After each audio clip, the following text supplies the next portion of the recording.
I didn't flinch. Not when she said it. Not even when she smiled. That razor-sharp smirk she'd been perfecting over the past few months. Like this whole mess was just her clever way of saying, checkmate. Lauren, my wife of 6 years, the woman who used to laugh at my dumb movie quotes until her sides hurt, the woman who would sneak her cold feet under my legs on winter nights, sat across from me now like a smug executive closing the deal of a lifetime. Now you can finally be free, she said. Her voice was dipped in sugar and salt, like you always pretended you wanted to be. I looked at her, just for a second, not long enough to give her what she wanted. That flicker of pain in my eyes, the tight jaw, the wounded pride. I wouldn't give her the satisfaction, but I looked long enough to memorize the way she said it. That line had been rehearsed. I could feel it. She'd been waiting weeks for this moment, practicing in her mirror, while her new guy probably waited in the car outside with the engine running, checking his watch. The pen in my hand felt heavier than it should have, cold metal against warm skin. It was a nice pen, a Mont Blanc she'd given me for our 3rd anniversary, back when gifts meant something other than future leverage. I clicked it, once, then again, click-clack, a mechanical heartbeat echoing through the living room we used to call ours. The same room we had painted together in dusty blue, laughing when she got paint on her nose. The same couch she cried on when her father passed away, and I held her until morning. Now, it was just a stage for our final act. I signed. One stroke, then another. The ink flowed smooth, uninterrupted, the way betrayal always does once it gathers enough momentum. There was no tremor in my hand, no hesitation. I had done my grieving in private, months ago, when I first realized I was sleeping next to a stranger, and as the pen glided across that line, Mark Danner, it didn't feel like closure. It felt like a quiet execution. Wow, Lauren whispered, leaning back, feigning surprise. No hesitation at all. You're colder than I thought. I kept the pen. It was a small thing, a petty victory, but I wasn't about to leave it for her. I placed it gently on the manila folder and slid the papers across the coffee table toward her. I thought you'd want this, I said evenly. My voice surprised me. It was calm, steady, like I was discussing the weather, not the dismantling of a decade of my life. She laughed, a short, sarcastic sound that didn't reach her eyes. Her eyes were hard, calculating. You know, I always thought you'd make a scene. Shout, throw something, maybe even beg a little. Guess I'm full of surprises today, huh? Her gaze lingered on my face, searching, maybe testing the perimeter for cracks in my calm. She wanted the drama. She wanted the validation that I was broken so she could feel justified in what she had done. But she didn't know that I'd already shattered days ago, quietly, where no one could see. Not when she left. No, the day she packed her bags was just logistics. The Rayall break happened that morning, 3 weeks ago. It was a Tuesday. I woke up, rolled over, and she wasn't there. That wasn't unusual. She was an early riser. But the closet door was open and her side was empty. Not just tidy. Empty. I went downstairs. The coffee maker was still brewing. A half-empty mug sat on the counter. And by the door, her keys were gone. It was the missing perfume bottles on the bathroom vanity that finally did it. The empty space where her Chanel used to sit. That was the moment the silence in the house turned from peaceful to suffocating. She wanted it to sting. She wanted it to feel like abandonment and routine all wrapped into one. She was master's level good at that subtle cruelty. The kind that leaves no bruises but breaks bones.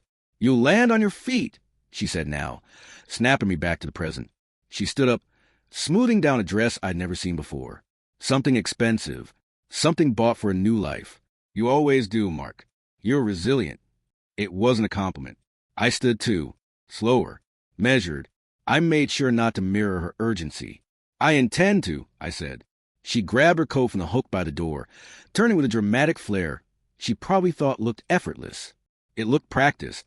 Well, she said, hand on the doorknob, pausing for one last look over her shoulder. Enjoy your freedom, Mark. Don't spend it all in one place. I didn't reply. I just watched her leave, the way she always did, with finality but no apology. The door clicked shut behind her, and still I didn't move. The sound reverberated in the empty space, growing louder in the silence that followed. My eyes drifted back to the coffee table, to the phantom stack of papers that were no longer there. My name in black ink, crisp and final. Mark Danner. Single. I'd imagined this moment 100 different ways over the last few months. In some versions, I was furious, slamming the door in her face, tearing the papers in two, telling her exactly what I thought of her betrayal. In others, I was pathetic, begging her to stay, promising to be better, whatever better meant. But when it came down to it, when the moment actually arrived, all I had was silence, and a storm brewing just beneath my skin. I walked over to the window. I pulled the curtain aside just an inch. Her car was still idling at the curb. A sleek black sedan I didn't recognize pulled up behind it. She wasn't leaving just yet. That was her final move. She wanted to see if I'd crumble once she drove off. She wanted to look in the rear-view mirror and see me watching her go, broken and alone. She wanted to own the last glance, the last word. But she didn't know me anymore. She didn't know that the version of Mark she broke, the one who would watch from the window with tears in his eyes. He signed those papers today. Sure, he was gone. But the man who stood at this window now, watching her get into the passenger seat of another man's car, he was just getting started. The silence came first. It wasn't the kind of silence that deafens you, the ringing in your ears after an explosion. This was different. It was spacious, deliberate. It was the kind of silence that settles into your bones, pulls up a chair and asks, "Okay, Mark, what now?" A week after the pen clicked on that folder, I handed over the keys to the house on Elm Street. I didn't look back at the porch where we used to drink coffee. I didn't look at the flower beds that were already starting to die from neglect. I just dropped the brass key into the realtor's hand, felt the weight of it leave my palm, and got into my truck. I stepped into something new that afternoon, a modest, two-bedroom townhouse on the edge of the city. It wasn't flashy. It wasn't even memorable. It had beige walls, outdated light fixtures that buzzed when you flipped the switch, and a carpet that carried the faint, dusty echoes of someone else's life. It smelled like fresh paint over old cigarettes. But it was mine. There were no memories here. No shadows of her perfume lingering in the hallway. No ghostly arguments echoing off the kitchen cabinets. No spots on the floor where I could point and say, "That's where we put the Christmas tree the year we almost broke up." It was a blank slate. And God, did I need a blank slate? I unpacked slowly, methodically. In the old house, everything was a rush. Lauren was always in a hurry to decorate, to renovate, to upgrade. Here, I moved at the speed of a glacier. Each box was its own quiet ritual. I unwrapped dishes, folded clothes, stacked books. But here's the thing. Nothing from the marriage made it through the door. I didn't want objects that whisper reminders every time I glanced at them. I didn't want the expensive espresso machine we fought over. I didn't want to throw pillows she picked out. I left it all. Or I sold it. Or I threw it in a dumpster. I bought new plates. Basic white, heavy ceramic. The kind you find in a diner. I picked out a couch without testing its comfort, just pointing at a gray fabric in the showroom. Because it looked neutral. I wanted neutral. I wanted forgettable. Even the curtains I hung were less about style and more about physics. Thick, blackout fabric designed to block the light, to keep the world out just a little bit longer. There was something profoundly calming in the repetition of it all. The screw of a chair leg twisting into place. The mechanical hum of the drill. The snap of a box cutter slicing through tape. No one was rushing me. No passive-aggressive sighs in the background, because I was doing it wrong. Just a quiet rhythm of a man rebuilding his life, one IKEA hex key at a time. But while my world had shrunk down to four walls of a beige townhouse, outside, life didn't pause. Lauren, apparently, had taken a different path. Her Instagram sprang back to life with the kind of manic energy that can only come from a deep, desperate need for an audience. It started slow, then accelerated into a full-blown PR campaign for her happiness. First, it was a boomerang clip. You know the kind. Champagne glasses clinking back and forth. Loop forever. A caption that just said, "Cheers to new chapters." Then, a photo of her toes buried in white sand. Finally breathing again. As if I had been the one holding her head underwater. A week later, the soft launch happened. A selfie with a man I didn't recognize. He had tan skin, teeth that were white enough to be a traffic hazard, and he was wearing a gold chain like he sold timeshares in Miami. He looked like the kind of guy who calls everyone bro and doesn't read books. The caption? "Freedom looks good on me." And him. I didn't follow her anymore, obviously. I had muted her account the day she left. But mutual friends, the ones who claimed they hadn't taken sides, or at least pretended not to, made sure I saw them. Screenshots dropped into group chats, sent with curious, wide-eyed emojis. "Dude, you see this? You okay? That was fast, huh?" I just sent back a thumbs up. Or I didn't reply at all. The truth? I didn't feel pain. Not the way they expected me to. I think they wanted me to be wrecked. They wanted me to be the tragic hero of the story, drinking whiskey in the dark and throwing my phone at the wall. But I didn't feel grief. Not anymore. That stage had come and gone like a fever in the night. What replaced it was something colder. It was this eerie sense of observation. It felt like I was sitting in the back row of a movie theater, watching her spin in slow motion on the screen. I was watching her navigate a world she thought I still wanted a part in. But I didn't. I had walked out of the theater. That's not to say I didn't feel anything. I'm not a robot. There were nights, quiet, still nights where the silence in the townhouse felt a little too heavy, where I'd sit on that new gray couch and stare at the bare wall across from me. I'd wonder how she pivoted so easily. How did she go from sobbing on the floor during our last real conversation, telling me she was scared, telling me she was lost, to posing poolside with Miami Vice, while I was still figuring out which drawer the fork should go in? It's a specific kind of mind mess to realize the person you shared a life with is capable of shape-shifting so completely. But I didn't text. I didn't call.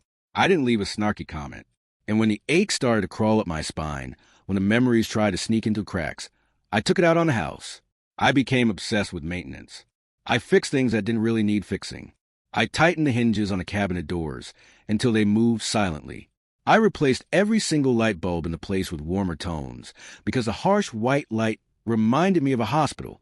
I scrubbed the corners of the bathroom floor until the scent of lemon cleaner became its own kind of therapy. People say revenge is about striking back. They talk about keying cars or freezing bank accounts or living well just to spite the other person. I disagree. Sometimes the real revenge is silence, stillness. It's watching someone try to provoke you, watching them dance and scream and pose, and giving them absolutely nothing in return. No fuel, no spark, just a void. She wanted a reaction. I knew Lauren. I knew her better than she knew herself. Every caption, every photo, every carefully curated moment of bliss. They were arrows. They were aimed at the softest parts of me, the parts she knew were vulnerable. But she had no idea that those parts, they had already been scorched. There was nothing left to pierce. You can't burn a house that's already ash. One evening, about 3 weeks into the new routine, I was hanging a picture in the hallway. It was the last one. A black and white shot of a suspension bridge I'd taken on a solo trip years ago, before I met her. It felt right to have it there. My phone buzzed on the floor. I picked it up. A notification from Instagram. A direct message. It was Lauren. She hadn't sent it to me directly, but she had tagged me in a story. Hidden, maybe, or maybe bold. I tapped it against my better judgment. The photo was a sunset. Santorini, if I had to guess. The orange light hitting the white buildings. It was beautiful. It was expensive. The text over the image read, "Nothing like a sunset to remind you what life is really about. So glad I finally woke up. Hashtag blessed." And tucked in the corner, so small you'd miss it if you weren't looking, was my handle. She wanted me to see it. She needed me to see it.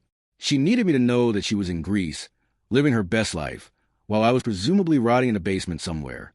I stared at the screen for a long second. The blue light illuminated the dust motes dancing in the hallway. I didn't feel jealous. I didn't feel angry. I felt bored. I tapped the 3 dots in the corner of the screen. Block user. Delete conversation. The message vanished. The thread disappeared. I put the phone down on the entry table and went back to the picture frame. I adjusted it a millimeter to the left. Perfect level. That night, I slept with the windows cracked open. It was early autumn, and the air was crisp. I let the city sounds drift in. The distant wail of a siren, the bark of a dog, the hum of traffic on the highway. I lay there, eyes open in the dark, staring at the ceiling fan spinning slowly above me. I felt something shifting in my chest. It wasn't happiness. It wasn't peace, exactly, but it was its first cousin. It was the absence of noise. I didn't know what was coming next. I didn't know if I'd meet someone else, or if I'd stay in this beige townhouse forever, or if I'd eventually buy a cat and become a hermit. But I knew this. I was no longer playing her game. I had left the field. And that might have been the first real win in a very long time. I closed my eyes. For the first time in months, I didn't dream about her. I didn't dream about anything at all. I just slept. And when I woke up, the sun was hitting the floorboards, and the silence was waiting for me, friendly and familiar. I made coffee. I drank it standing up in my kitchen, and I realized I was ready for whatever came next. I just didn't expect it to show up on my doorstep, holding a potted plant. I wasn't looking for anyone. Let me be clear about that. Honestly, I didn't even want company. I wasn't scrolling through dating apps in the dark. I wasn't hoping to get back out there. I just wanted to be left alone with a hammer in my hand and the low, steady hum of a true crime podcast in the background. Solitude had become my roommate, and we were getting along just fine. It had its own rhythm now. Clean, predictable, safe. But fate has a strange way of nudging you sideways, just when you think you're finally standing straight. It started with a knock. A few weeks after moving into the townhouse, I was in the middle of assembling a bookshelf that had far too many screws and instructions written in hieroglyphics. The knock startled me. I wasn't expecting a package. I certainly wasn't expecting a visitor. I opened the front door, wiped the sawdust from my hands onto my jeans, and blinked twice before I recognized her. Emily Travers. We hadn't spoken since college. Not really. We were in the same circle. The kind of friends who promise to stay in touch after graduation, but let life get in the way. There had been the occasional happy birthday post on my timeline or a polite, like, on a Facebook memory from 10 years ago. But that was the extent of our digital footprint. And yet, there she was, standing on my porch in a denim jacket, holding a large potted plant wrapped in brown paper, grinning like it hadn't been a decade since we last shared a cheap pitcher of beer. "Don't make me regret this," she said, lifting the pot slightly as a greeting. "It's a snake plant. The guy at the nursery swore it's impossible to kill. I told him you'd be the ultimate test." I laughed, a real, guttural laugh that caught me off guard. It felt dusty coming out of my throat. "Emily?" I asked, stepping back. "What are you? How'd you find me?" "Small city, big mouth friends," she said, stepping inside like she hadn't waited for an invitation. "Turns out I moved back into the neighborhood last year. Heard through the grapevine you were free. Figured you needed some greenery." We caught up for a few minutes in the doorway, a fast blur of, "So, what have you been up to?" And "Remember when Professor Miller tripped over that projector?" It was easy. It was light. It was the exact opposite of every conversation I'd had with Lauren in the last 2 years. Then she tilted her head. She stopped talking and looked past me, scanning the barren landscape of my living room. The beige walls, the gray couch, the single, sad floor lamp in the corner. "Mark," she said gently, her smile fading into a grimace. "This place looks like a hotel lobby that forgot it was supposed to be welcoming." I smirked, leaning against the doorframe. "It's temporary. It's functional." "No," she said, shaking her head. "It's depressing, and I'm fixing it." That's how it began. Not with a spark. Not with a flirtatious glance. Not even with a plan. It started with her rolling up her sleeves, pushing my furniture around, and somehow making the space feel less like a storage unit for a broken man and more like a home. She had an eye for color that I lacked entirely. Over the next few weeks, she became a fixture in my weekends. She showed up with throw pillows, rust-toned, textured things that I would have walked right past in the store. She swapped out that harsh, white overhead bulb for a floor lamp with a warm, amber glow that instantly changed the mood of the room. One Saturday, she showed up with a stack of paint swatches and fanned them out on the coffee table. "Vote," she commanded, like it's an election. And beige is now on the ballot. We spent the afternoon debating between Stormy Sea and Midnight Slate. We didn't talk about Lauren. I didn't need to say her name, and Emily didn't ask. She didn't offer pity. She didn't look at me with those sad, dull eyes that everyone else seemed to have lately. But her presence softened something I hadn't realized was still sharp inside me. She didn't fill the silence with noise. She just made the silence feel less lonely. One Sunday, she dragged in a vintage coffee table she'd found at a thrift shop. It was heavy, made of reclaimed oak, a little beat up around the edges, but charming. We hauled it in together, grunting with the effort, maneuvering it through the narrow doorway. Mid-lift, one of the legs wobbled loose and the whole thing tilted. We both scrambled to catch it, stumbling over our own feet, and ended up collapsing onto the carpet in a heap of laughter. I lay there on the floor, staring at the ceiling, my chest heaving with laughter, and for the first time in months, I looked around my living room and thought, maybe this isn't just survival anymore. Maybe this is what living looks like. Later that week, Emily insisted I couldn't survive on frozen dinners and black coffee forever. "I'm taking you out," she said. "Actual food. On a plate. With utensils that aren't plastic." We grabbed coffee first at a place downtown, one of those spots with exposed brick and baristas who take themselves too seriously. We sat outside at a metal table. The sun was low, casting long shadows across the pavement. Her laugh drifted easily between sips of her latte. That's when it happened. The universe, in its infinite sense of irony, decided to test me. Lauren saw us. She was across the street, walking out of a boutique with a friend I recognized vaguely. She paused mid-step. Her sunglasses slid down her nose slightly, revealing eyes that widened in shock. Her gaze locked onto me, then shifted to Emily, then back to me. I saw the calculation happening in real time. I saw her expression flicker, half curiosity, half something else. Indignation? Possessiveness? It was the look of someone seeing a toy they threw away being played with by someone else. Emily didn't notice. She was telling me a story about her cat. I didn't wave. I didn't look away, either. I just held Lauren's gaze for a second, calm, unbothered, and then turned my attention back to Emily. I took a sip of my coffee. I smiled at whatever Emily was saying. Lauren stood there for another moment, frozen, before a friend tugged on her arm. She turned sharply and walked away, her heels clicking angrily on the concrete. That night, my phone buzzed. I was in the kitchen, washing dishes. I dried my hands and picked it up. It was Lauren. The first text since the divorce papers were signed. New girl already? That was fast. No punctuation at the end. No emojis. Just that brittle string of words, typed out like she wanted to sound casual, like a breezy observation, but couldn't quite bury the bite. I stared at the screen for a moment. My thumb hovered over the keyboard. A part of me, the old Mark, the one who spent years defending himself against her accusations, wanted to reply. I wanted to type, "She's a friend."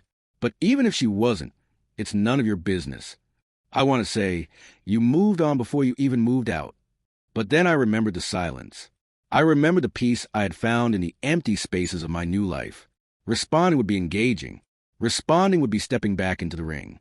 Responding would be giving her exactly what she wanted, validation that she could still get under my skin. I locked the phone. I set it face down on the counter. No reply. Let her wonder. Let her sit with the image of me laughing in the sun with a woman who wasn't her. Let her spin her own stories. I picked up the dish towel and went back to drying the plates. The white ones. The ones I bought for myself. It came out casually over coffee a few days later, of all places. Emily and I had just finished a heated debate about throw pillows. Apparently, geometric shapes are out and textures are in. Who knew? I was thanking her again for helping make the townhouse feel less like a bachelor's bunker and more like a human habitation. "You have a gift," I said. "You should do this for a living." "I sort of do," she said. I paused, mug halfway in my mouth. "So, what exactly do you do now, anyway?" We've been hanging out for weeks, and we mostly just talk about paint colors and old professors. She took a long sip of her latte, leaving a little foam on her lip, and gave me a sly grin. "I'm a realtor," she said, setting the cup down with a small clank. "Mostly residential, some investment properties. Been doing it full-time for 5 years now." I blinked. "Seriously?" She nodded. "Why do you sound so surprised?" "I don't know," I admitted. "I guess you always talk about opening a bakery in college. I pictured you covered in flour somewhere." "Yeah, well," she laughed. "Turns out I like contracts more than croissants. And I like finding potential in places where other people just see a mess." That night, I lay in bed thinking about it. Realtor, residential, investment, finding potential. And then it hit me, like a physical weight settling on my chest. The old house, the house on Elm Street, the one Lauren practically sprinted away from because it was haunted by our failed marriage. The one that still sat under my name, gathering dust and accruing property taxes. I hadn't stepped foot inside since the day I closed the door behind me. I had just let it sit there. A tomb. A reminder. But maybe it didn't have to be a tomb. Maybe it was just a house. A house with good bones.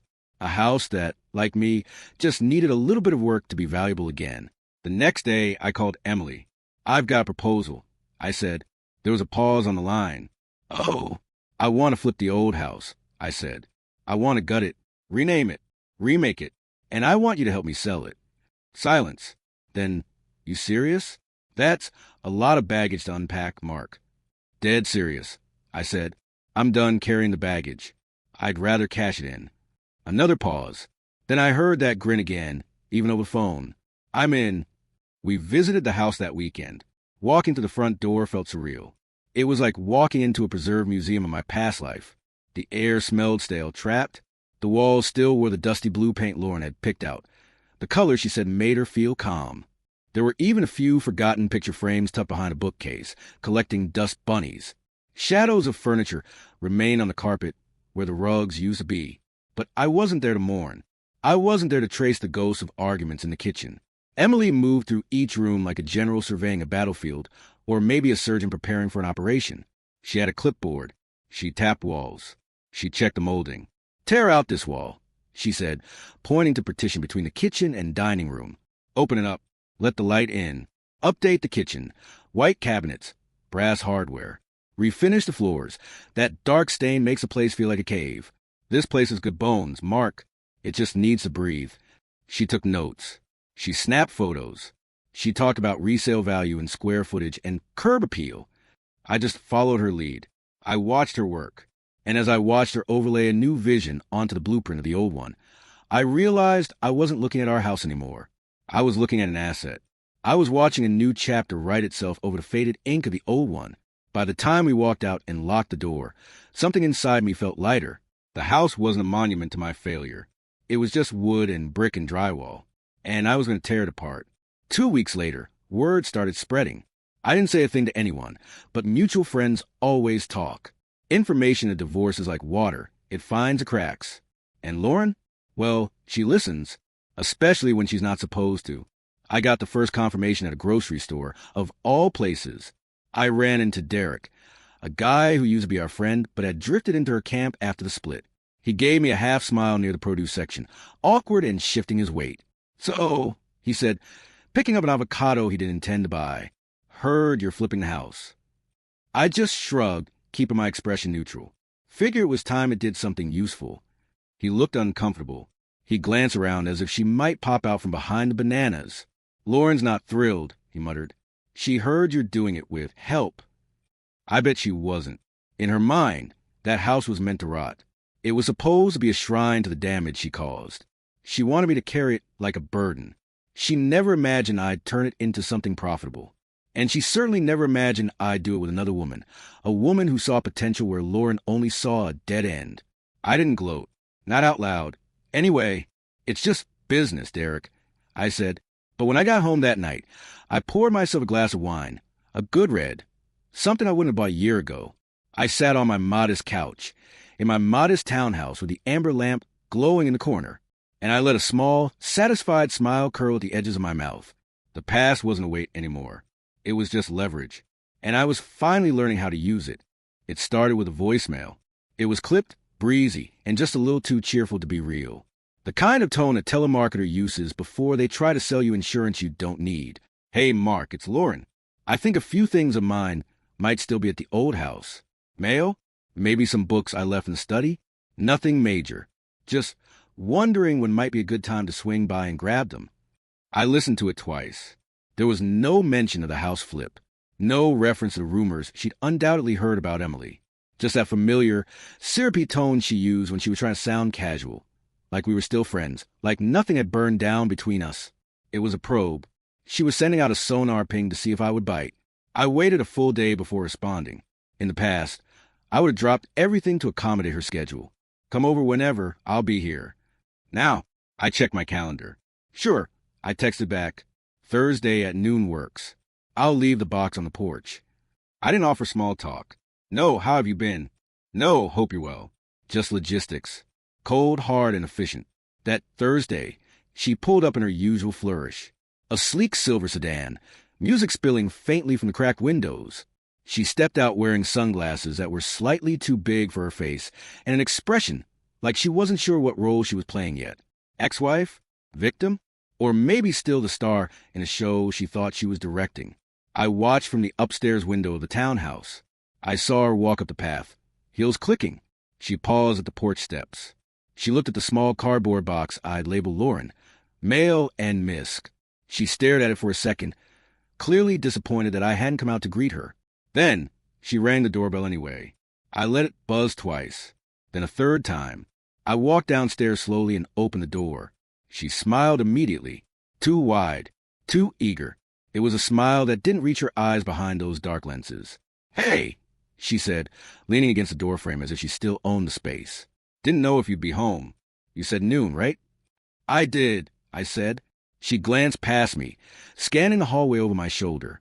Her eyes were hungry, looking for changes, looking for signs of new life, or specifically, signs of her. Emily, place looks different, she noted, her voice drifting. You changed the light fixture. I didn't answer. I didn't step aside to let her in. I just stood there, filling the doorway. She shifted the box in her arms, looking for an opening. So, flipping the house, huh? There it was. The real reason she was here. The mail was just a ticket to the show. I held her gaze. Yeah, with Emily. I let the silence hang long enough to make a point. I watched the name land. Emily. She's helping. I added, just to twist the knife of truth a little deeper. Laura nodded slowly, like she was calculating odds in a casino game. She was losing. That's good. You're moving forward. That's important. Her voice was light, airy, but I saw her knuckles turn white where she gripped the cardboard box. She was furious. She was jealous. But she couldn't show it, because that would break the character of the unbothered ex-wife. I didn't invite her in. Instead, I stepped outside onto the porch and gently pulled the door shut behind me, just enough to hear the latch click. It was a physical boundary. This is my space. You are not welcome in it. She cleared her throat, trying to recover the fumble. Well, I won't take up your time. I just thought maybe sometime I could swing by the old place, look through the basement myself. I think I left a few winter coats or something in the storage closet. I gave a polite, non-committal nod. Text me if I'm free. I'll unlock the door for you. If I'm free. Not when. Her lips parted like she wanted to say more. Maybe ask a question she couldn't quite frame without sounding desperate. But I didn't give her the space. Take care, Lauren, I said. Then I turned and stepped back inside, locking the deadbolt loud enough for her to hear it. That became the pattern. She'd find reasons, small, flimsy excuses. To text or call. Do you still have that green casserole dish? The ceramic one. Did my mom leave a picture frame at your place 2 Christmases ago? I think I forgot my yoga mat in the garage rafters. Each time, I responded politely. Brief. No more than a sentence or two. Always on my terms, and never with warmth. I became a gray rock, boring, unyielding, giving her nothing emotional to latch onto. She started showing up more often under guise of retrieval, but really she was just orbiting, hovering at the edges of my life, trying to peek inside the windows without admitting she was standing in the cold. Once, she caught me coming out of a hardware store with Emily. We were laughing, carrying cans of paint, oblivious to the world. I happened to glance across the parking lot and saw her. She was parked in her car, engine off, phone in hand, pretending to be busy, but the angle of her head gave it away. She was watching. She didn't wave. Neither did I. That night, I got another text. You and Emily seem close. Hope she knows how hard you are to live with. I stared at the screen. I felt a flicker of the old anger rise, the heat that used to flood my chest when she would drop those little poison pills. The subtle jab she used to throw in front of our friends to make me look incompetent or difficult. Oh, Mark is so particular, she used to say. He's a lot of work. She was trying to plant a seed of doubt. She wanted me to feel unlovable. She wanted me to think that my happiness with Emily was temporary, because I was fundamentally flawed. But I didn't feed the beast. I turned off the phone. I left it charging in the kitchen. I went into the living room where Emily was sketching out a floor plan on a napkin, and I poured us both a glass of wine. Let her sit in the silence. Let her wonder if the arrow hit. Emily's invite came without fanfare. No build-up. No, I have a big question. Hey, she said one evening, flipping through paint samples at my dining table. We were debating between egret white and alabaster. My friend is doing a gallery opening downtown this weekend. Small thing. Local artists. Bad wine. Overpriced hors d'oeuvres. Lots of people wearing turtlenecks. You in? I didn't hesitate. Yeah, I said. Why not? I hadn't dressed up in a while. Not really. In the last year of my marriage, going out felt like a chore. It was a production. Lauren would vet my outfit, critique my shoes, tell me I looked tired. By the time we left the house, I usually just wanted to go to sleep. But that night, I stood in front of the mirror in the townhouse bathroom. I put on a dark shirt, clean lines, no tie. I put on a blazer that fit well. I even put a little effort into my hair. When I stepped out into the living room, Emily looked up from her phone. She was wearing a sleeveless navy dress, Simple and stunning. She gave a half smile and raised an eyebrow. "Well, damn," she said, nudging me with her elbow as I walked past. "Remind me to never invite you somewhere if I want to be the best-looking person in the room." I laughed. "I'm just trying to keep up with you." The gallery was tucked inside a red brick building on a side street I'd driven past 100 times without noticing. Inside, the lighting was soft and moody, the kind that made everything look a little more important than it really was. Paintings hung crookedly on exposed brick walls. Sculptures that looked like twisted wire and melted glass took center stage on white pedestals. It was pretentious, it was loud, and it was perfect.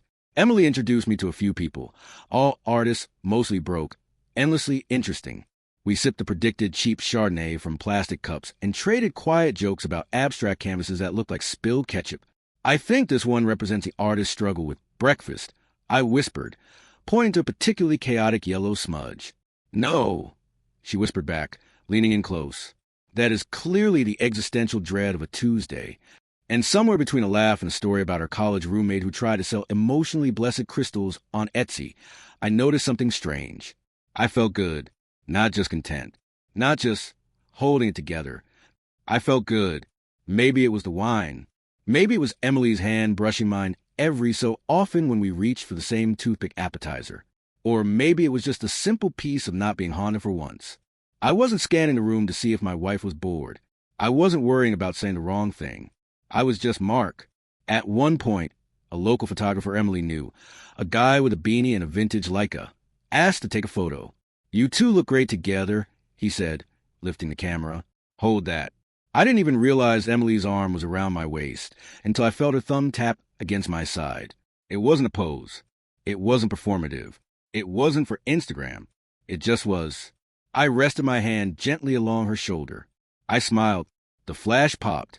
2 days later, the photos went up on the gallery's Facebook page. Someone tagged Emily. Someone else tagged me. And within hours, the image was quietly making the rounds. Not viral.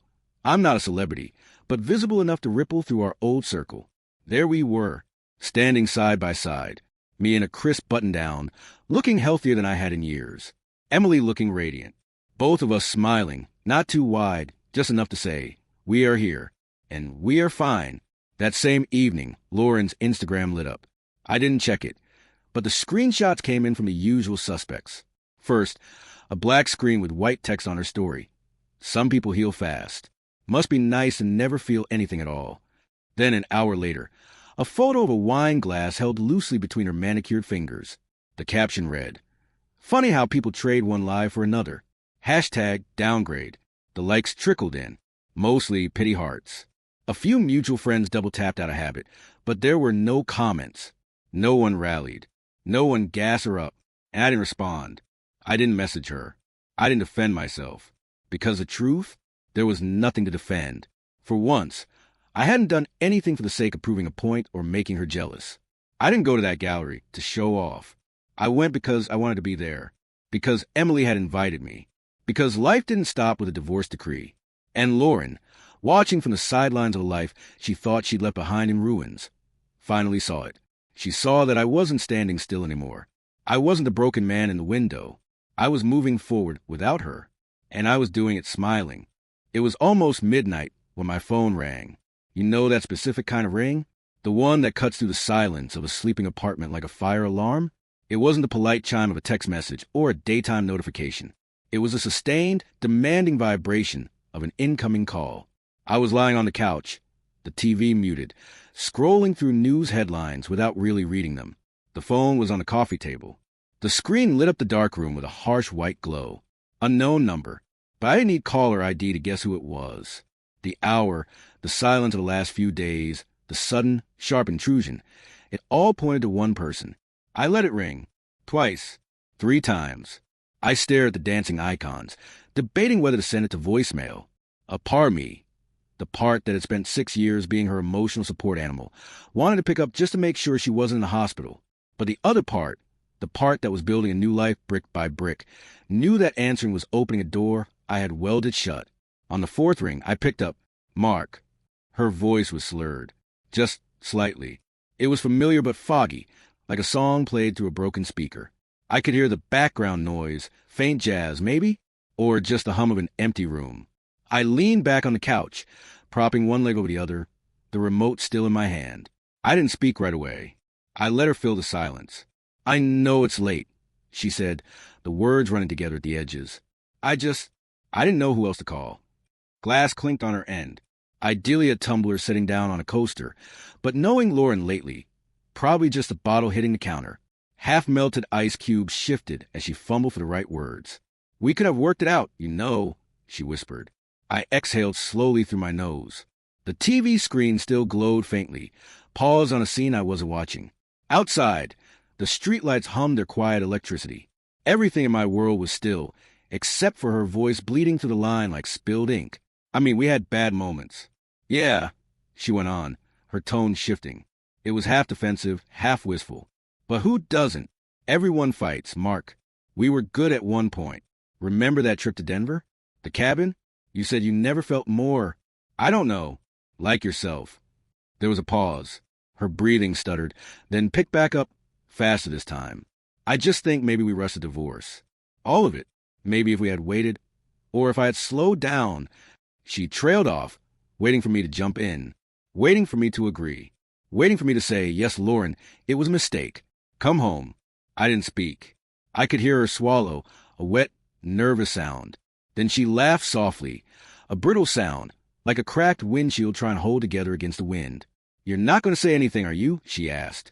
Still, I stayed quiet, because honestly, there was nothing to say that hadn't already been signed, sealed, and boxed up months ago. No apology she could offer would reset the clock. No confession would undo the choices she had made so confidently when she thought she had a better option waiting in the wings. Then she tried again. The voice dropped lower, stripping away the defensiveness. "Do you ever think about us?" I closed my eyes. I tilted my head back against the cushions of the couch I had bought alone. And finally I answered. "You left." 2 words. Calm. Clear. A simple, irrefutable fact. She didn't respond right away. I heard her breath catch, a faint inhale, sharp and jagged, like she'd been expecting something softer, maybe even something crueler. Anger she could handle. Anger meant passion. Anger meant I still cared. But this was indifference. And indifference is a wall you can't climb. I just finally agreed. I added. Another silence stretched between us, long and uncomfortable. This time, she didn't feel it. She just let it grow like a rope pulling tighter between 2 people drifting in opposite directions. "You sound so different," she whispered. It sounded like an accusation. "I am." She let out a soft sob, barely audible. It wasn't the theatrical crying she used to do to win arguments. This was the quiet, broken kind that comes when even pride is too tired to show up. "I didn't think you'd move on this fast," she admitted. I could have told her it wasn't fast. I could have told her about the weeks I spent staring at the walls, rebuilding my spine one breath at a time. I could have told her how much effort it took to be this calm, how much work went into sanding down the jagged edges she left behind. But what good would that do? She didn't deserve my history anymore. "You should get some sleep, Lauren," I said. A pause. A sniffle. "Yeah," she said, her voice smaller now. "I probably should." She didn't say goodbye. There was just a soft click of the call ending, leaving my apartment in silence again. I set the phone down on the cushion beside me. I let the moment wash over me. I checked myself for damage. Was I sad? Was I angry? Was I longing for her? No. I felt a cold, clean clarity. The kind you only feel when someone finally admits, without meaning to, that they never expected you to be okay without them. And yet there you are. Fine. Unshaken. Already gone. It was nearly midnight a week later when the knock came. It wasn't the kind of knock you expect at that hour. Not the firm, confident rap of a neighbor needing a jump start or a friend stopping by. This one was softer, desperate. 3 uneven taps followed by a heavy silence, and then a 4th, like she'd second-guessed herself mid-motion. I had just gotten out of the shower. The townhouse was warm, smelling of steam and the herbal tea Emily had brewed. Emily was in the kitchen, barefoot, wearing one of my old flannels over her leggings. She was leaning against the counter, sipping from my favorite mug, the one with a chip on the handle that I refused to throw away. She smiled when I passed by, a sleepy, easy smile. It was the kind of easy comfort that had slowly become the rhythm of my evenings. No performance. No pressure. Just us. Then the knock. I froze halfway down the hallway. Who's that at this hour? Emily asked, her voice light, unalarmed. Don't know, I said, but I lied. I had a sinking feeling in the pit of my stomach. I knew exactly who knocks like that. I walked to the door. I didn't check the peephole. I unlocked the deadbolt and pulled it open. Lauren was standing there. Her hair was pulled back in a messy knot, strands escaping the wind. Her mascara was smudged under one eye. She was clutching her coat around her, like it was armor made of fabric and regret. It was raining, a cold, miserable drizzle that turned the streetlights into blurry halos. And she was soaked. The wind whipped around her, catching the ends of her scarf. But she didn't move. She just stood there on my welcome mat, looking like a ghost that had lost its way. Mark, she breathed. She said my name like a prayer, like saying it might conjure up something she could still recognize. I didn't invite her in. I stood in the doorway, blocking the warmth of the house with my body. She was shivering. Her eyes were wide and brimming with something volatile. Panic, maybe, or guilt finally arriving too late to do any good. I didn't know where else to go, she said, her voice cracking. I've been driving around for over an hour. I kept driving. I waited. I didn't offer a coat. I didn't offer a towel. I messed everything up, she said, the words tumbling out now. Her voice dropped into something raw. I thought I needed space. I thought leaving would fix. I don't know, whatever was broken inside me. But it didn't. It just made everything worse. Her lip trembled. She reached out a hand, but dropped it before she touched me. I'm not okay, Mark. I miss you. I miss what we had. I miss us. She looked up at me, hands shaking now, water dripping from her nose. Please, she whispered. I want to come home. And then her eyes flicked past me, just a few feet behind me. Draped casually over the back of the armchair in the living room was a coat. It wasn't mine. It was light beige, wool, with a little tear on the cuff that Emily always forgot to fix. It wasn't flashy.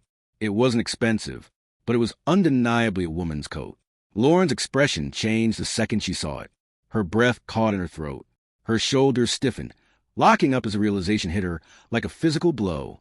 For the first time in months, she truly saw it. Not an Instagram post she could dismiss.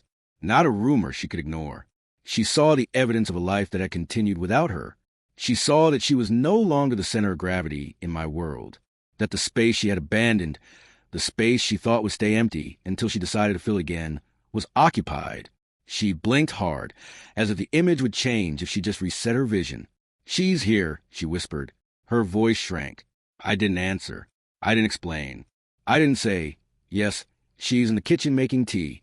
I didn't say, yes, she makes me happy. I didn't need to. The silence between us was louder than anything I could have said. I thought, Lauren started, then faltered. She looked at the coat, then back at my face, searching for the man who used to beg her to stay. I thought we still had time. She reached out again, her fingers brushing the edge of the doorframe like it might hold her up. Her lip quivered, and then, like something structural inside her finally gave way, she began to cry. Not pretty tears. Not the single, cinematic tear she used to summon during arguments. These were full, broken sobs that shook her whole frame. The kind that come when you realize you've lost something real, and there is absolutely no bargaining left to do. I stood there watching the storm play out on her face.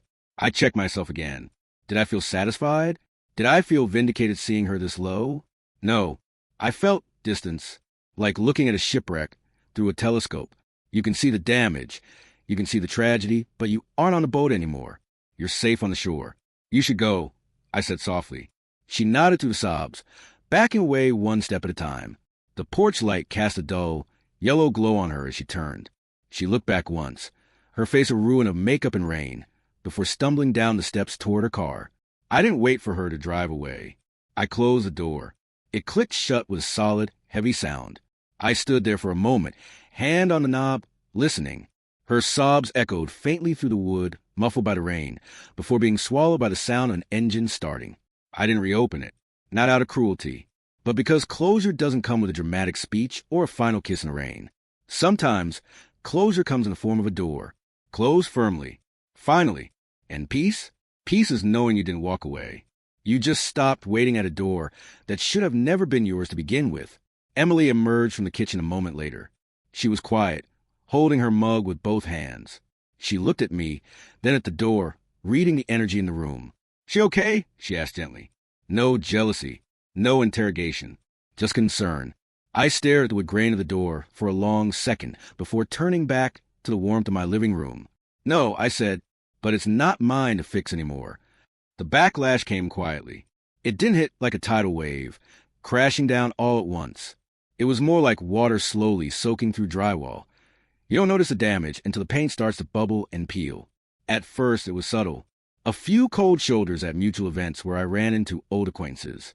A slightly too long pause before someone said hello. Then came the text. Rachel, a woman we both used to consider a close friend, someone who had sat at our dinner table and drunk our wine. Send me a message on a Tuesday afternoon. "Hey, just checking in. Lauren's been saying some things. You okay?"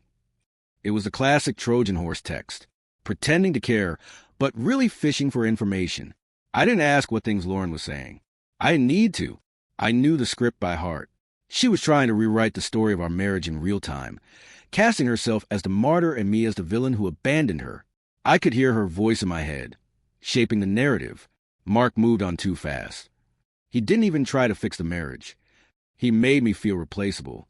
She'd always been good at that, shaping the light so it hit her good side. She was a master of the missing reasons, telling a story that was technically true in parts but wholly false in spirit. She left out the betrayal, the cruelty, the checkmate smirk, and focused entirely on my reaction to it. But something was different this time. The audience wasn't clapping. People weren't buying tickets to the show. Over the next few weeks, the shift became visible. Friends who had once sat firmly on the fence started drifting toward me. Not because I asked them to, I never defended myself, never badmouthed her, but because the truth has a specific kind of buoyancy. It eventually floats. Jason, an old college buddy I hadn't seen in months, called me out of the blue. "Saw Lauren the other night," he said, sounding weary. "She cornered me at that wine bar near Lexington. She was intense, man." "Yeah," I said, keeping my voice neutral. "She told me you had someone lined up before the divorce papers were even dry. She told me you were planning this new life behind her back the whole time. Man, she is unraveling." "I wasn't," I said simply. "But she needs to believe that to sleep at night." "I know," Jason said. I could tell. She had that look in her eye. Desperate. It wasn't good look. Another friend, Megan, reached out after seeing Lauren at a birthday party. She showed up late. Megan told me over coffee. She looked off. She drank 3 cocktails in an hour and started telling anyone who would listen that you flipped the house out of spite. She said you were flaunting your new trophy just to hurt her. Megan hesitated, stirring her latte. "She doesn't sound okay, Mark. She sounds like she's haunting her own life." I didn't respond with bitterness. I didn't smile and say, "Good." I just listened, because deep down I already knew. The Lauren I had once loved, the sharp, confident woman who lit up rooms and outmaneuvered everyone she met, had turned brittle. Her control was cracking. And with each frantic attempt to twist the story, she was exposing more of her own fractured lines. She was trying to scream over the silence I had created, and it was making her hoarse. The photos on her social media changed, too. Gone were the curated sunsets and the living my best life beach shots. Gone was the guy with the Miami tan. Now, it was grainy bar selfies taken at 1 a.m., captioned that were vague, aggressive, and sad all at once. Starting over again. When the people you trust turn out to be liars, pour another glass. The engagement on her posts plummeted. The comments were polite, dutiful, but few. There were no enthusiastic YS Queen rallies anymore. Just a few pity hearts. I saw one post that made me pause. It was a dimly lit shot of a half-empty bottle of wine beside a styrofoam takeout box. The caption read, "Company 1. As usual, that one didn't sit right. Not because I missed her, but because I recognized the silence behind it. I knew that heavy, echoing kind of loneliness. It used to live in my own bones not too long ago. Emily noticed it, too. "She's slipping," she said one evening. We were standing on my balcony, the city lights blinking soft and yellow below us. Emily was leaning against a railing, holding a glass of water. I nodded. "I know. You okay with that?" I took a breath, watching a yellow cab drift down the street, like a slow comet. I didn't want this for her, I said honestly, even after everything. I didn't want her to crash. But she made her choices, and she's refusing to hit the brakes. Emily rested a hand on my arm. "She underestimated you." "No." I said, looking at the skyline. She overestimated the power she still had. She thought she was the sun, and that without her, I'd freeze. She didn't realize I could build my own fire. I wasn't angry. I wasn't vindicated. I was just distant, like watching a storm I'd already driven through, seeing someone else get caught in the rain, still thinking they're the one holding the steering wheel. The house didn't look like itself anymore. That was the first thing I noticed the day the final staging wrapped. I walked through the front door of the old house on Elm Street, where there was once a cluttered hallway lined with forgotten picture frames and scuffed marks on the floor. Now stood a space washed in soft neutrals and warm light. It didn't smell like the past anymore. It smelled like fresh paint and faint citrus. The kitchen gleamed. We had torn out the wall Emily hated, opening the space up to the living room. Hardwood floors stretched smooth and honey-colored beneath polished windows. The calming blue walls were gone, replaced by a crisp, modern white that caught the afternoon sun. Emily stood beside me, arms crossed, chin tilted as she surveyed our work. "Well," she said, a smudge of drywall dust on her cheek, "if this doesn't sell in 2 days, the market is broken." I smiled, letting the moment sink in. It had taken months. It had taken countless weekends of tearing down drywall, measuring backsplashes, fixing plumbing surprises that cost more than my car, and arguing about light fixtures. But we'd done it. Not just a renovation, a reinvention. I walked from room to room, my footsteps quiet and steady on the new floors. Each space I entered used to hold memory. Here is where we fought about money. Here is where she told me she was unhappy. Here is where I signed the papers. Now, they held only light. They were just rooms. Square footage. Potential. When I reached the front door, Emily handed me a folder. "Closing documents," she said. "Ready to sign. The title company is ready." I took the pen without hesitation. Not like the last time I held a pen in this living room. That time, the pen felt like lead. This time, it felt like a feather. I signed. This signature didn't sting. It didn't mark an ending of a life. It marked the beginning of a return on investment. It was cleaner, clearer. By noon the next day, the house was officially sold, above asking price. The buyer was a young couple expecting their first child. They had walked in during the open house and fallen in love the moment they stepped into the foyer. They told Emily it felt like home. I didn't tell them it used to be one. I just let them have the feeling. It was theirs now. Later that night, I was sitting at my kitchen table in the townhouse. I was sipping black coffee and scrolling through property listings Emily had left open on my laptop. She thought we might take on another flip, maybe even do it as a formal partnership. Danner and Travers Renovations. It had a nice ring to it. That's when my phone buzzed. I looked down. Lauren. The message was short. Flat. "Congratulations." No punctuation. No emoji. Just that one word floating in the void between what was and what never will be again. I stared at it for a long second. I knew what she wanted. She wanted a thank you. She wanted me to say, I couldn't have done it without the memories. She wanted an opening, a crack in the door to slip a conversation through. She wanted to remind me that she was watching, that she saw me succeeding. I set the phone down, face down on the table.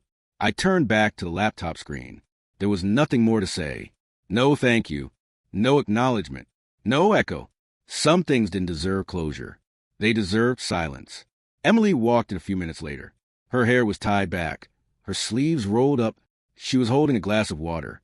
She glanced at the phone, then at me. She saw the screen was dark. "Everything okay?" she asked. "Yeah," I said. "Everything is exactly how it should be." She nodded, then took the seat across from me. "So," she said, pointing at the screen, "that Victorian on 4th Street. It's a disaster. The roof is leaking and it smells like wet dog." "I love it," I said. "Me too." We sat in a quiet that wasn't awkward. It was full. Outside, the streetlights flickered on. A breeze nudged the curtains. Inside, everything felt still. Balanced. Not dramatic. Not explosive. Just done. And for the first time in a long, long time, I liked the sound of that. The storm rolled in fast a week later. One moment. The sky was clear, just the soft blue of early evening, the hum of distant traffic, the chirp of crickets weaving into the quiet. Then, without warning, clouds thickened like bruises across the horizon. The air shifted, heavy and charged with static. I was in the kitchen when the first drop struck the window. Hard. By the time I poured my second cup of coffee, the rain was drumming against the roof like a restless heartbeat. It had been a week since the house sold. A week since I turned my phone to silent and left Lauren's message unread.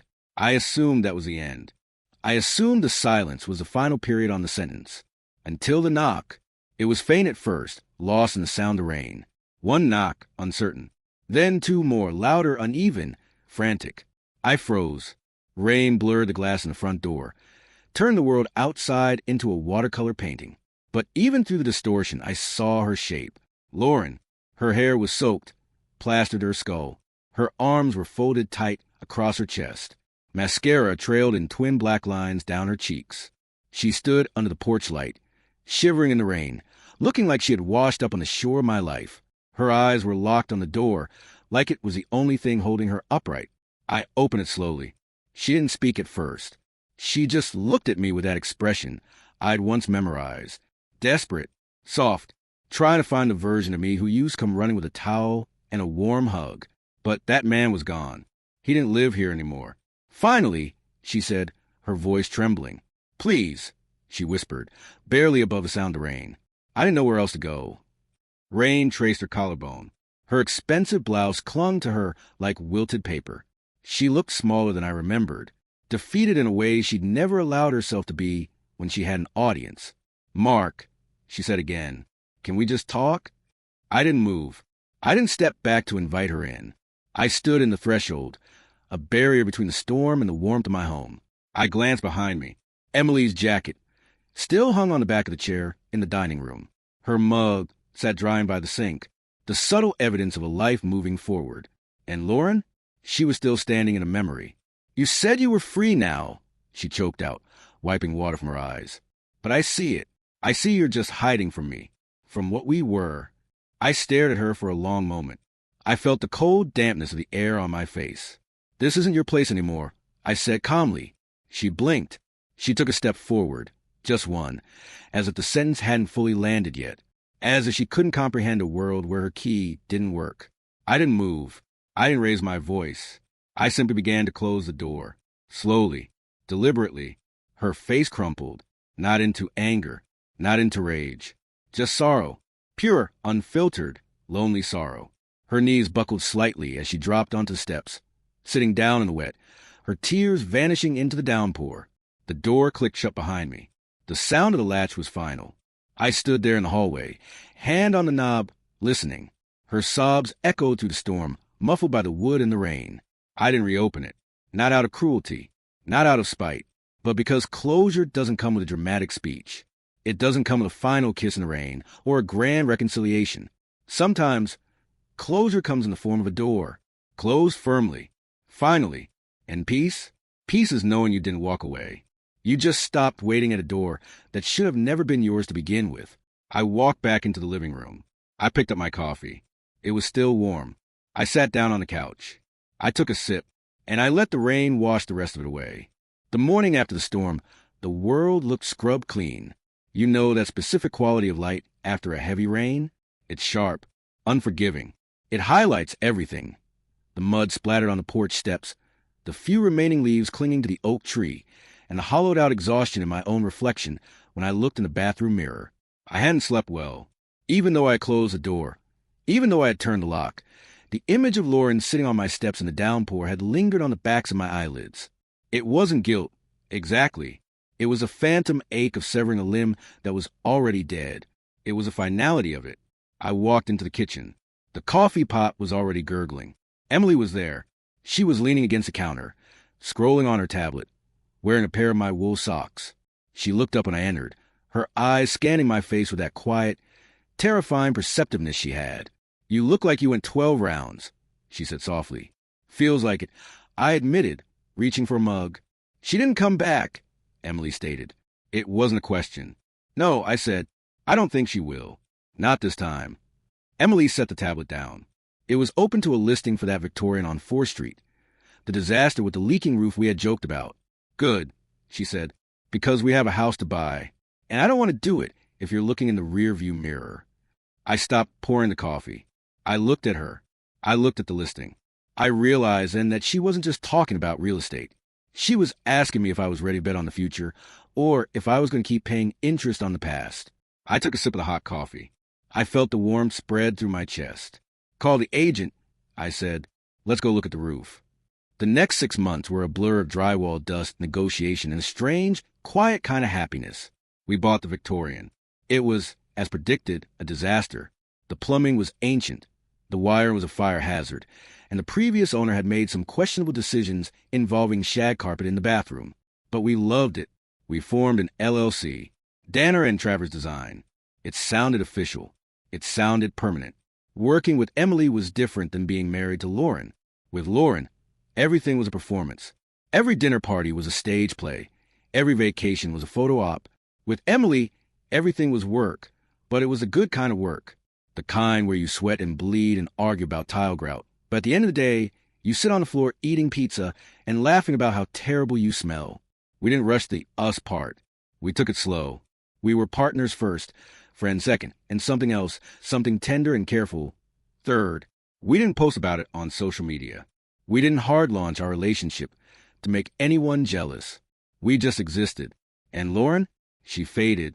It didn't happen overnight. For a few weeks after the rain incident, I braced myself for the backlash. I expected angry texts, drunk voicemails, maybe even a confrontation in a parking lot. But there was nothing. The silence I had enforced had finally taken root. I heard snippets from the grapevine, of course. You can't live in the same city as your ex-wife without the occasional update filtering through. Derek told me she had moved out of her apartment downtown. Too expensive. Someone else mentioned she was dating a guy in finance. Older, divorced, boring but stable. A mutual friend saw her at a brunch spot and said she looked fine. Just fine. Not sparkling. Not manic. Just a person eating eggs Benedict. She was becoming a character in a book I had finished reading. I knew her backstory. I knew her plot twist. But I wasn't reading the sequel. One Tuesday in October. Almost a year to the day since I signed the divorce papers, I was at a hardware store picking up brass fixtures for the Victorian. I was standing in the aisle, comparing 2 different shades of brushed gold, when I felt eyes on me. I turned. At the end of the aisle, standing near the paint mixer, was Lauren. She wasn't looking at me with malice. She wasn't looking at me with longing. She was just looking. She looked different. Her hair was shorter, chopped into a bob that made her look sharper, older. She was wearing a coat I didn't recognize. She was holding a paint swatch, a soft, neutral beige. For a second, the world tilted. The memories rushed in. The smell of her perfume, the sound of her laugh, the way she used to sneak her cold feet under my legs. The history of a decade stood between us in that fluorescent lit aisle. I waited for the spike of adrenaline. I waited for the anger or the sadness or the urge to run, but my heart kept a steady rhythm. She hesitated. I could see her debating whether to walk over, whether to say hello, whether to try one last time to pull a reaction out of me. Then she gave a small, tight nod. It was barely a movement, just an acknowledgement. I see you. You exist. I nodded back, once, and then she turned her cart and walked away toward the garden center. I watched her go. I watched her disappear around the corner. And then I looked back at the brass fixtures in my hand. I decided on the darker shade. It would look better against the navy blue cabinets Emily had picked out. That was it. No dramatic confrontation. No closure speech. Just 2 strangers passing in a hardware store, buying parts for 2 completely different lives. That night, the Victorian was finished. We had staged it earlier in the day. The floors gleamed. The lights were warm. The smell of wet dog was gone, replaced by the scent of fresh lumber and possibility. Emily and I sat on the front porch steps, sharing a bottle of cheap champagne. It was freezing out, but neither of us wanted to go inside. We wanted to look at what we had built. You know, Emily said, leaning her head on my shoulder, we're going to make a killing on this place. We are, I agreed. What are we going to do with the money? She asked. I thought about it. I thought about the emptiness I had felt when Lauren left. I thought about the beige townhouse. I thought about the man who stood in the window, watching his wife drive away with another man. I said slowly, we should buy that cabin by the lake, the one with the broken dock. Emily laughed. The one that's basically a teardown? That's the one. You love a project, don't you? I love the potential, I said. I love taking something that everyone else gave up on and proving them wrong. She turned to look at me. The porch light reflected in her eyes. You're not just talking about houses, are you? I smiled. I kissed her forehead. Maybe not. I didn't flinch. Not when she left. Not when she came back. Not when she faded away. I realized, sitting on those steps, that I had spent so much of my life reacting. Reacting to Lauren's moods. Reacting to her demands. Reacting to the fear that I wasn't enough. But I wasn't reacting anymore. I was acting. I was building. I was living. People talk about moving on like it's a destination. Like you get in a car and drive until you hit a city called over it. But it's not a place. It's a practice. It's the practice of waking up every day and choosing yourself. It's the practice of looking at the empty space beside you and not seeing it as a void, but as room to breathe. It's the practice of realizing that the pen you used to sign your divorce papers wasn't a weapon. It was a tool. I looked at Emily. I looked at the house behind us. I looked at the street stretching out in front of us, quiet and dark and full of sleeping families. I took a deep breath. The air was cold, sharp, and clean. You ready? I asked. Emily stood up, dusting off her jeans. She held out her hand. Always, she said. I took her hand.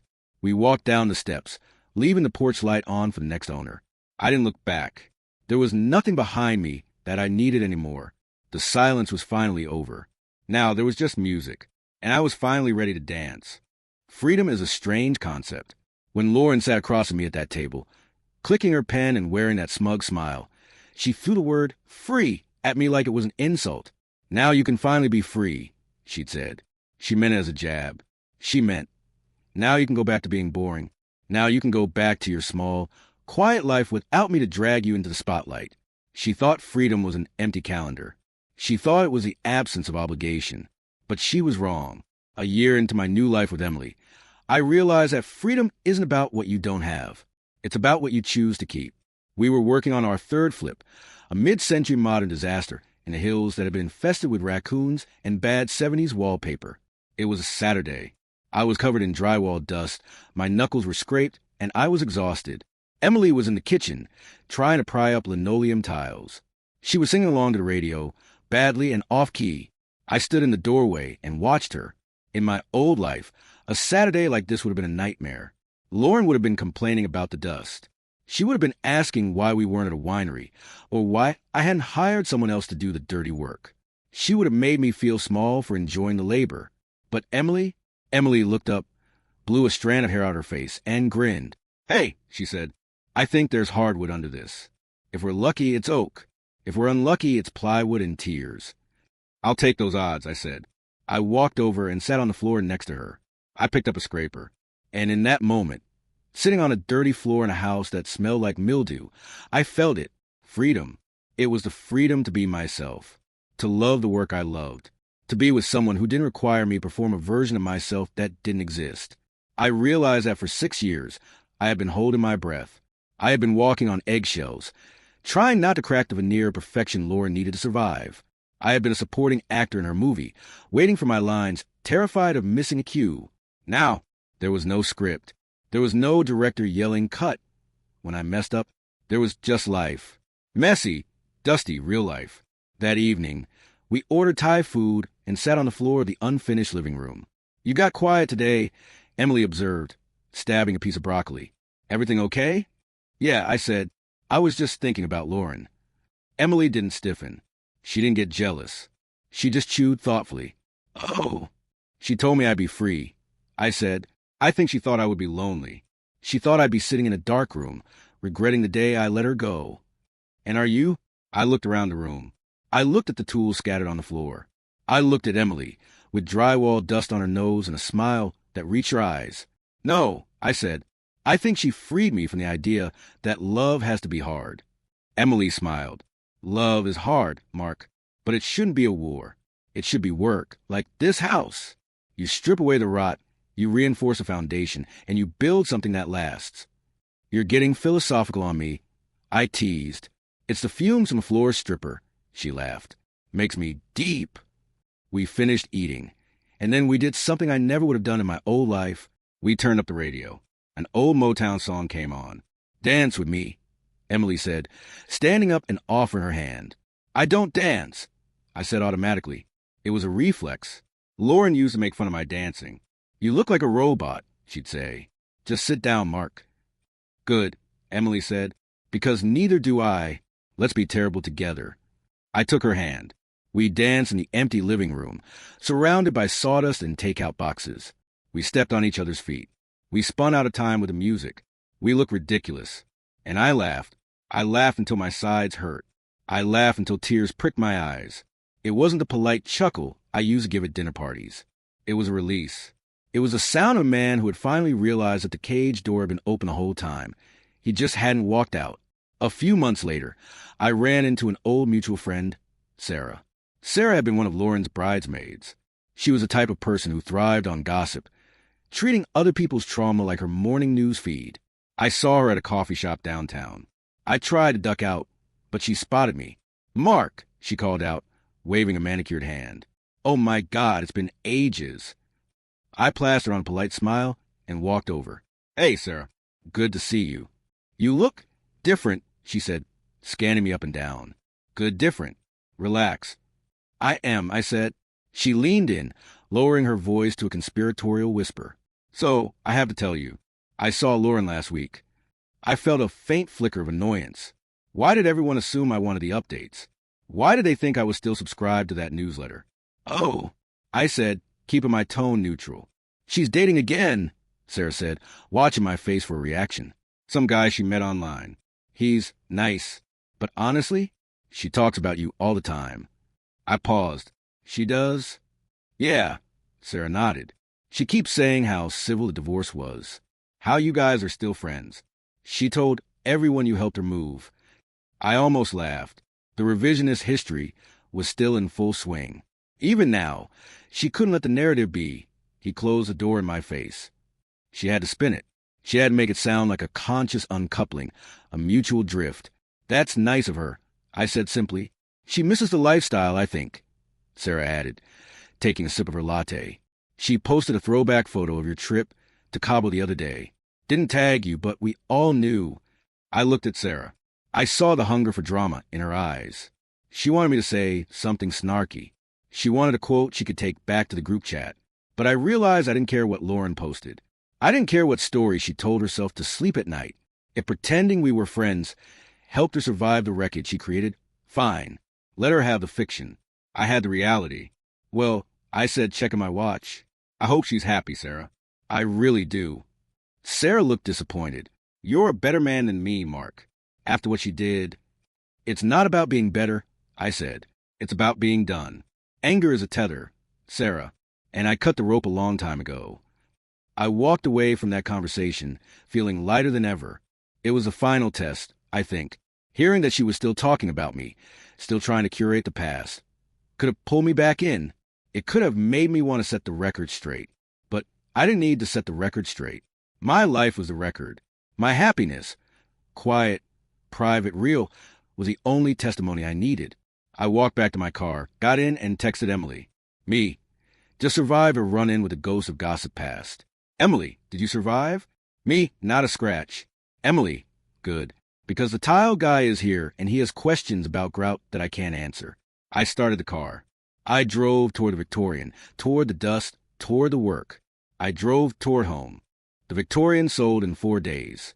We got into a bidding war. Apparently, people really like navy blue cabinets and brushed gold fixtures. When the final offer came in, 20 grand over asking, all cash waive inspection, Emily and I were sitting on the floor of the empty kitchen, eating celebratory donuts. "We did it," she said, licking sugar off her thumb. "We actually did it." "You did it," I corrected. "I just carried the heavy stuff." She bumped my shoulder. "Don't sell yourself short. You picked the grout color. That was pivotal." We laughed, and the sound echoed through the empty house. It was a good sound.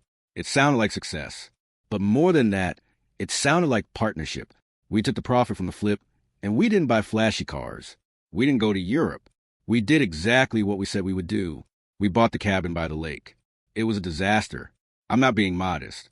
It was literally leaning to the left. The roof had more moss than shingles. The dock was half submerged in the water, looking like a set of broken teeth. "It's perfect," Emily declared, standing in the knee-high weeds of the front yard. "It's a money pit," I said, but I was smiling. "It's our money pit," she corrected. And she was right. Cleaning out the last of my things from the townhouse to move out to the lake for the summer, I found the box. You know the one. The small velvet box I had taken from the closet shelf the day I left my marriage. I sat on the edge of the bed and opened it. The diamond solitaire glared up at me. It was beautiful. It was expensive. It was heavy with expectations I had failed to meet. For a long time, I had kept it because I didn't know what to do with it. Throwing it away felt wasteful. Selling it felt, I don't know, like bad karma, like I was putting cursed energy back into the universe. But looking at it now, holding in the sunlight of my new life, I realized it wasn't cursed. It was just a rock. It was compressed carbon. It had no power over me unless I gave it power. I snapped the box shut. Going somewhere? Emily asked from the doorway. She was holding a stack of towels. Yeah, I said, standing up and putting the box in my pocket. I have an errand to run. I'll be back in an hour. She looked at me, her eyes drifting to my pocket. She knew. She always knew. Okay, she said simply. Pick up some tacos on the way back? Deal. I drove to a pawn shop downtown. Not a seedy one, but a reputable estate jeweler. The kind of place that smells like old money and quiet desperation. The appraiser was a man in his 60s with a loop stuck to his eye. He examined the ring in silence for a long time. It's a nice stone, he said finally. VS1. Good color. Shame about the setting. It's a bit dated. Just tell me what it's worth, I said. He named a price. It was less than I paid, obviously. Depreciation is a thief. But it was still a significant amount of money. I'll take it, I said. He counted out the cash. Crisp, $100 bills. I walked out of the store with an empty pocket and a full wallet. I got in my truck. I looked at the cash sitting on the passenger seat. It didn't feel like Lauren money anymore. It didn't feel like divorce money. It just felt like resources. I drove to the hardware store. I bought a new chop saw. I bought 5 gallons of high-end exterior paint for the cabin. I bought a new set of patio furniture. And I bought the most expensive, ridiculous, oversized hammock I could find. I spent every single dime of that ring money on things that would build a future with Emily. I turned a symbol of my past obligation into the foundation of my current happiness. And let me tell you, that hammock, it was more comfortable than that marriage ever was. A week later, we were at the cabin. We were tearing down the rotting drywall in the living room. It was dirty, sweaty work. We were covered in dust, wearing masks, looking like ghosts. My phone buzzed on the sawhorse where I'd left it. I ignored it. It buzzed again. Then again. I sighed, pulled down my mask, and walked over. It was a call from my mother. Hey, Mom. Everything okay? Daniel, she said, her voice hesitant. I didn't want to bother you, but something came in the mail for you here at the house. My parents still lived in the same house in Oregon. It was the only address Lauren had that she knew wouldn't change. What is it? I asked. It's a letter, she said. From Lauren. It's handwritten. I went still. The dust settled around me in the sunbeams. Do you want to open it? My mom asked. Or throw it away. I can throw it away, Daniel. I'd be happy to. I thought about it. A handwritten letter. That was a new tactic. Texts were easy. Emails were cold. But a letter? That required effort. That was intimate. That was her trying to bypass the digital walls I had built. I looked over at Emily. She was wrestling with a crowbar, trying to pry a stubborn nail out of a stud. She was grunting with effort. Her hair a mess, totally focused on the task. I looked back at the phone. Burn it, I said. My mother paused. You don't want to know what it says? It might be an apology. I don't need an apology, Mom, I said, and I don't need to know. Whatever is in that envelope is a story she's telling herself. It has nothing to do with me. Are you sure? I've never been more sure. Okay, she said. I heard the smile in her voice. Consider it done. I'll put it in the fireplace tonight. Thanks, Mom. I hung up. I walked back over to Emily. Everything okay? She asked, pausing her battle with the nail. Yeah, I said, just wrapping up some loose ends. I took the crowbar from her. Here, let me get that.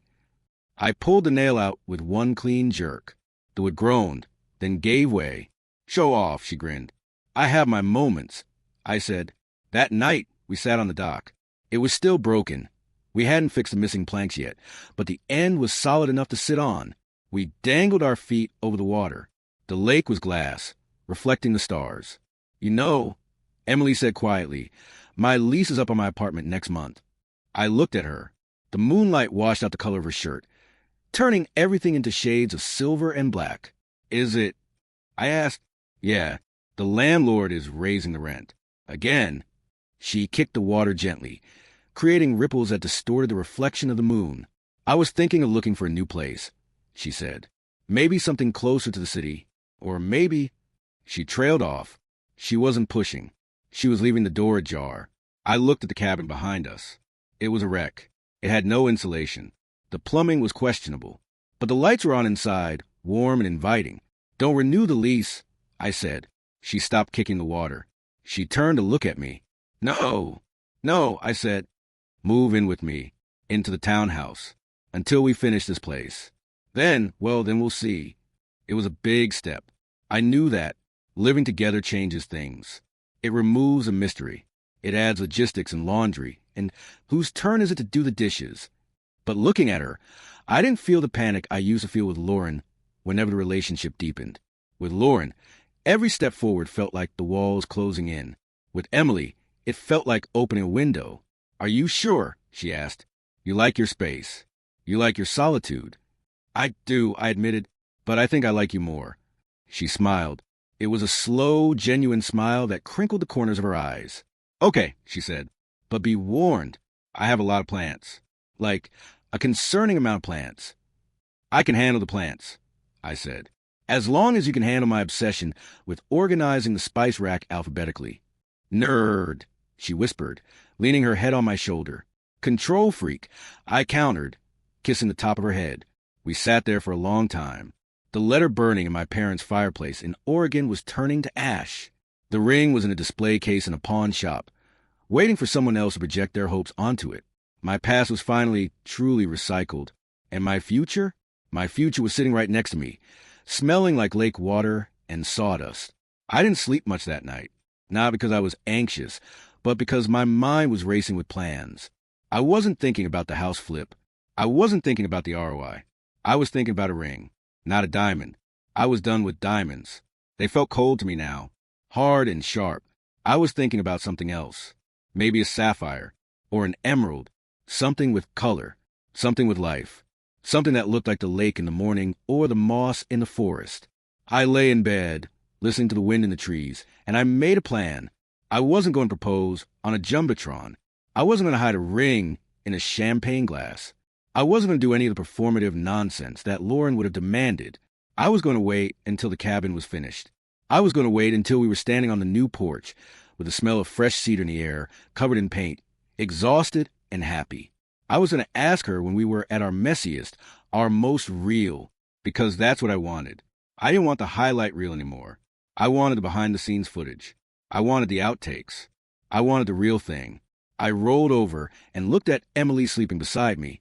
She was snoring softly, a little, quiet snore that she vehemently denied she had. I smiled in the dark. I'm going to marry you, I whispered to the ceiling. She didn't wake up, but the house seemed to settle around us, creaking in agreement. The silence was gone. The loneliness was gone. And in its place was a quiet, steady drumbeat. Build, build, build. It took 6 months to finish the porch. That might sound like a long time for a few hundred square feet of cedar decking, but we weren't in a rush. We were savoring it. We were measuring twice and cutting once. We were building it on weekends, between rainstorms, between laughter, between the quiet moments that make up a real life. It was October when we finally drove the last screw. The air was crisp, smelling of wood smoke and turning leaves. The lake was a sheet of steel, reflecting the gray sky. Emily was sweeping sawdust off the new planks. She was wearing a flannel shirt that was covered in paint stains, battle scars from the living room renovation, and her hair was pulled back in a messy bun that was slowly unraveling. She looked tired. She looked messy. She looked beautiful. I stood in the yard, looking up at her. I had the ring in my pocket. It wasn't a diamond. I had kept my promise to myself. It was a sapphire, a deep, mossy green that looked black until the light hit it just right. It looked like the forest. It looked like something alive. I walked up the steps. The wood felt solid under my boots. No creaking. No giving way. Well, Emily said, leaning on the broom and looking out at the water, "It's done. We actually did it." "It's not done," I said. She turned to look at me, a smudge of dirt on her chin.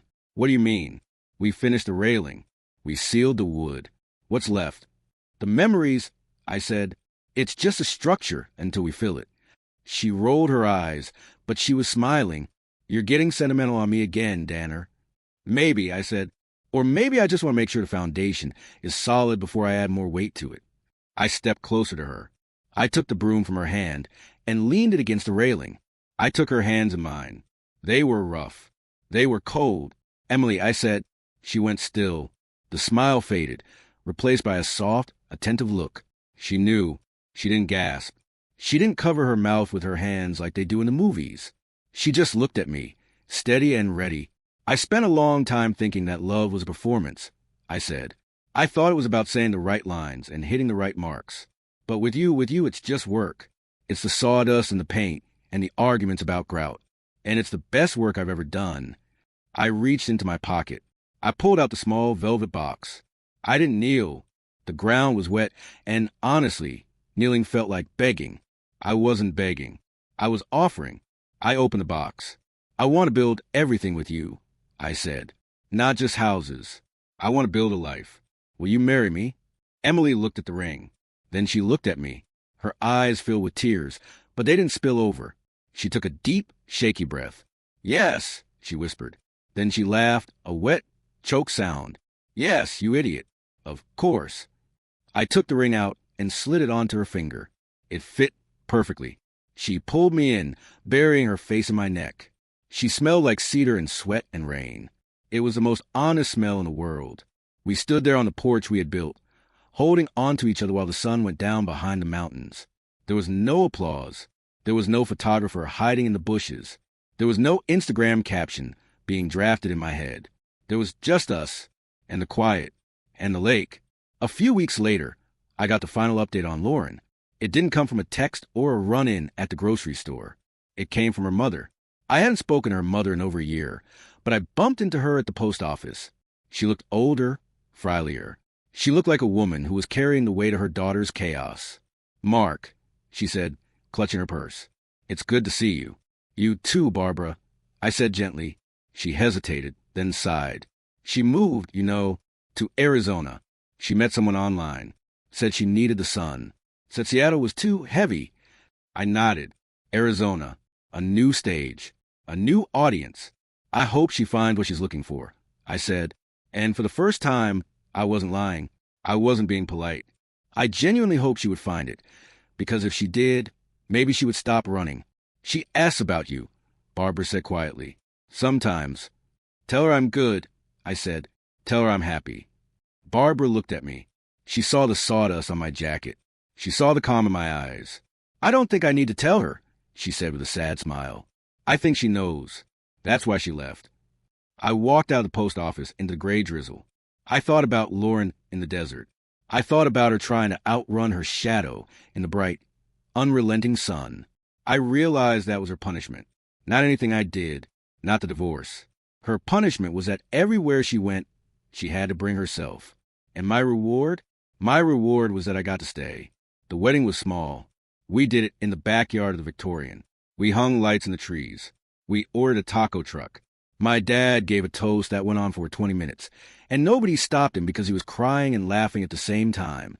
I wore a suit, but I didn't wear a tie. Emily wore a white dress, but she was barefoot in the grass. At one point in the night, I stepped back from the dance floor. I stood by the fence, watching the people I loved.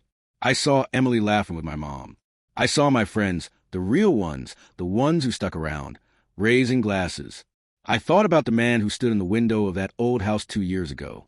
I thought about the man who held a pen and felt like he was signing his own death warrant. I thought about the man who stared at a text message that said, "Checkmate," and felt like he had lost a game. I wanted to go back and tell him. I wanted to grab him by the shoulders and say, "You didn't lose. You just folded a bad hand so you could draw a new one." She thought she broke me. She thought that by leaving, by finding someone new, by flaunting her freedom, she was winning. She thought that because I didn't scream, because I didn't fight, I was weak. But she didn't understand the physics of resilience. She didn't understand that breaking isn't the end. It's how the light gets in. It's how you find cracks in the foundation so you can pour new concrete. I wasn't the same man she married. I wasn't the same man she divorced. I was reinforced. I felt a hand on my arm. "You hiding?" Emily asked, holding 2 slices of cake on paper plates. Just thinking, I said, "Dangerous habit," she teased. "Here, eat cake. It's lemon." I took the plate. I took a bite. It was sweet and tart and perfect. "You know," I said, "Lauren told me once that I'd land on my feet." Emily looked at me. She was right. "No." I shook my head. She was wrong. Cats land on their feet. I didn't land. I climbed. Emily smiled. She leaned in and kissed me. It tasted like frosting and champagne. "Well," she said, "the view is better from up here anyway." "It is," I agreed. We went back to the dance floor. The music was loud. The laughter was louder. And as I spun my wife, my real wife, my partner, my equal, around in the grass, I realized that the silence I'd cherished for so long had changed. It wasn't empty anymore. It was a canvas, and we were painting it with every color we had. So, here's the truth about revenge. People think it's about getting even. They think it's about making the other person hurt as much as you did. They think it's about winning the breakup. But the best revenge isn't caring enough to want revenge. It's indifference. It's happiness. It's building a life so full, so complete, so vibrant, that the person who tried to destroy you becomes nothing more than a footnote in your biography, a character in the prologue. Lauren was the storm. She was the chaos. She was the lesson. But the storm always passes. The chaos settles. And what's left standing? That's who you are. I looked at the ring on my hand. I looked at the woman holding it. I didn't flinch when Lauren left. And because I didn't flinch, I was able to see exactly where I needed to go. I walked toward the light. I walked toward the work. I walked toward the truth. And I never, ever looked back.